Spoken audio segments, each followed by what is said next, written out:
Hello. In a little over 4 months from now, the Isle of Man will go to the polls for what many are predicting will be the most important general election for a generation. Indeed, there is no doubt the decisions made by the next administration, the next parliament, are likely to shape the island's future for a generation to come.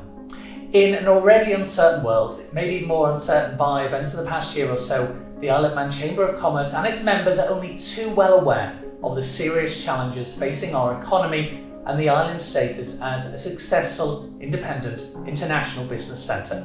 And with that in mind, and as the leading voice for the Isle of Man's business community, the Chamber has produced a business manifesto following an extensive consultation process with its members. Well, Karen, this business manifesto is written by the Chamber with the support of and on behalf of the membership. So let me begin by asking you, why did the Chamber decide to adopt this approach this time? Because it's a fairly new venture in terms of not only for the Chamber but during a general election period. Yes, you're right. We've never launched a manifesto before, and as you said, ultimately what this is an agenda for change.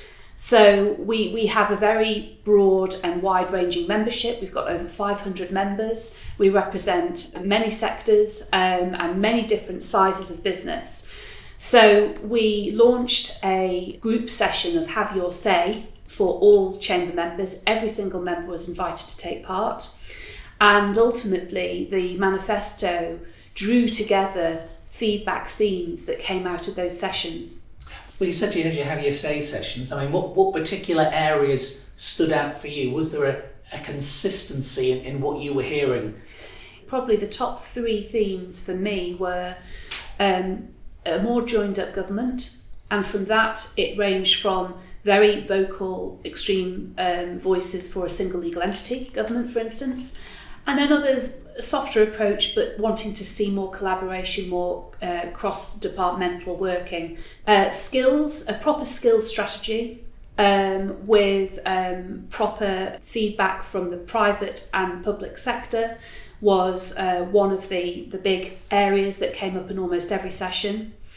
And finally, a lot of the sessions focused on a real need to tackle things like pension deficit and to look at government reform, root and branch government reform. There's never been better engagement between the business community and chamber and government departments. And for me, I believe that is the best way that we can do our work for our members. Do your members believe that the threats and the challenges that lie ahead are perhaps more serious now or as serious than they have been in recent times?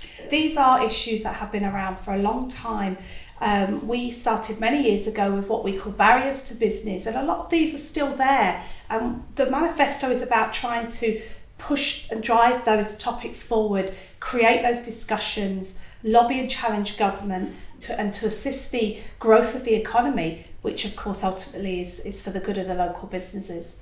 So looking at it from a wider perspective, how can the Chamber actually constructively make a tangible impact with the wider public and get this debate on the move? Good question. Ultimately, the manifesto is the start. Now it's going to be used in a variety of different ways. One of the different methods that Chamber is going to be using more and more is to use open forums more and more.